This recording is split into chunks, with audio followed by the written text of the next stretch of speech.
بسم الله الرحمن الرحيم. فإن دعوة أهل السنة، دعوة أهل الحديث، دعوة السلفيين، دعوة أهل الأثر تقوم على التربية والتصفية. صحیح مسلم میں ہے، موسیٰ علیہ السلام مالک سے سوال کرتے ہیں، اللہ سب سے آخری جنتی کیسا ہوگا؟ سب سے آخری نجات پانے والوں میں سب سے کم نمبر اس کے آئے ہیں۔ سیدنا موسیٰ پوچھتے ہیں یہ آخری جنتی کیسا ہوگا؟ مالک نے فرمایا موسیٰ علیہ السلام یہ وہ ہے جو سب سے آخر میں جنت میں داخل ہوگا، گرتا پڑتا، اور جب جنت میں پورے صراط کو یہ کراس کرے گا اور مڑ کر دہکتی ہوئی آگ کو دیکھے گا، کہے گا اللہ تیرا شکر ہے تو نے مجھ پہ جو احسان کیا ہے وہ کسی پہ بھی نہیں کیا، میں اس جہنم کی آگ سے بچ گیا۔ اے سی کی ٹھنڈی ہوا میں بیٹھنے والوں، تپتی ہوئی دوپہر میں تپتی ہوئی دھوپ کے نیچے بیٹھے ہوئے کو دیکھو اور ذرا اپنی کیفیت کو دیکھو۔ آپ اے سی کی ٹھنڈی ہواؤں میں ہیں، یہ دہکتی ہوئی دوپہر جون جولائی کی گرمی کے اندر باہر بیٹھا ہے۔ ارے یہ گرمی بہت تھوڑی ہے، بہت کم ہے۔ ایک گرمی وہ آنے والی ہے جب سورج 1 میل کے فاصلے پر ہوگا۔ راوی حدیث کہتا ہے میں نہیں جانتا اس میل سے مراد کیا ہے، کیونکہ سفر کی مسافت والے کو میل کہا جاتا ہے، اور جس لکڑی سے، جس سلائی سے آنکھ میں سرما ڈالا جاتا ہے اس کو بھی میل کہا جاتا ہے۔ سورج اتنے دور ہوگا یا اتنے دور ہوگا میں نہیں جانتا۔ اس نجات کے بارے میں سوچئے۔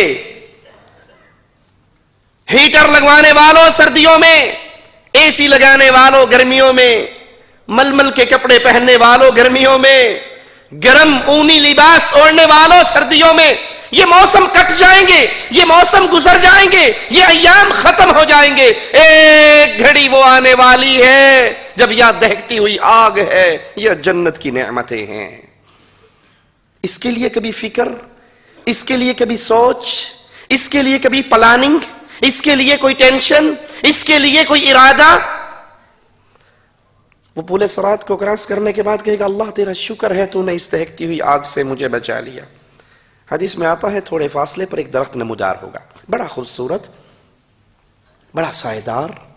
وہ بندہ اس درخت کو دیکھے گا اور کہے گا اللہ میں تجھ سے سوال کرتا ہوں مجھے اس درخت کے نیچے بٹھا دے، میں اس کا پانی پیوں، میں اس کا پھل کھاؤں، میں اس کی چھاؤں میں آرام کروں۔ مالک فرمائے گا بندے اگر میں نے تجھے یہ درخت دے دیا تو پھر تیری تمنائیں بڑھیں گی، تو اس کے بعد اور ڈیمانڈ شروع کر دے گا۔ وہ کہتا ہے اللہ بس پہلی اور آخری درخواست ہے، اس کے بعد کچھ نہیں مانگتا، بس اس کے نیچے پہنچا دے۔ مالک اپنے بندے پر رحمت کرتے ہوئے اس کو اس درخت کے نیچے بٹھائے گا، یہ اس کا ٹھنڈا پانی پیے گا، یہ اس کے چھاؤں میں بیٹھے گا، یہ اس سے لذت لے گا۔ تھوڑی دیر بعد کچھ فاصلے پر ایک اور درخت نمودار ہوگا۔ اب یہ بندہ کوشش تو کرے گا کہ صبر کر لے، لیکن یہ چیز ایسی دیکھ بیٹھا ہے کہ اس سے صبر ہوگا نہیں، کہے گا اللہ ایک درخواست اور ہے، وہ جو درخت ہے نا مجھے اس کے نیچے پہنچا دے۔ مالک اس کو اس کا وعدہ یاد کروائے گا، بھی تو نے وعدہ کیا تھا کہ نہیں مانگتا، کہے گا اللہ بس اے آخری ہے، اور نہیں مانگتا، اے میں نے دے چھڑ، اس کے نیچے پہنچا دے۔ اللہ اس کو اس کے نیچے بٹھا دے گا۔ تھوڑی دیر کے بعد تیسرا درخت نمودار ہوگا جنت کے دروازے پر، اس کے قریب۔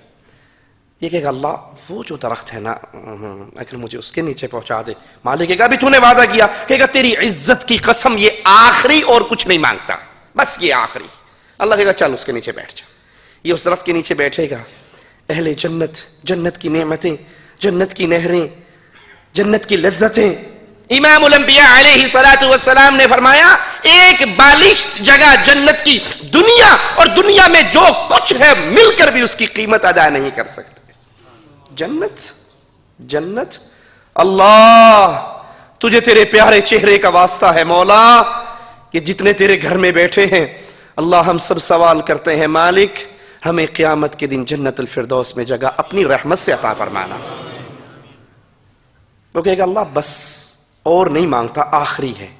یہ اہل جنت کو دیکھے گا، ان کی نعمتوں کو دیکھے گا، کہے گا اللہ اگر اس جنت میں داخل کر دینا اور کچھ نہیں مانگوں گا، اللہ کہے گا جا جنت میں داخل ہو جا، جا۔ اب یہ جنت کی طرف بھاگے گا، خیل الیہ انہا ملآ، اس کے دل میں یہ خیال انگڑائی لے گا کہ جنت تو بھر گئی، جاواں کتھے، حوروں کی شادیاں ہو گئی، محلات پہ قبضے ہو گئے، کوئی جگہ بچی نہیں ہے، جنت تو بھر گئی۔ یہ واپس آ جائے گا کہ اللہ کہاں جاؤں، جنت میں جگہ ہی نہیں ہے۔ مالک فرمائے گا میرے بندے کیا تو راضی ہے تجھے اتنی بڑی جنت دوں جتنی دنیا کے کسی بادشاہ کی پوری بادشاہت ہوتی ہے؟ وہ کہے گا اللہ میں راضی ہوں، اللہ میں راضی، اتنی بڑی جنت میں راضی ہوں۔ مالک فرمائے گا یہ تیرے لیے وَمِثْلُ ذَلِكَ وَمِثْلُ ذَلِكَ وَمِثْلُ ذَلِكَ، اس طرح کی ایک اور جنت، ایک اور جنت، ایک اور جنت، کہ اللہ میں راضی، اللہ میں راضی۔ اللہ فرمائے گا 10 جنت اس طرح کی اور انعام لے لے، کہ اللہ میں راضی، اللہ میں راضی ہو گیا۔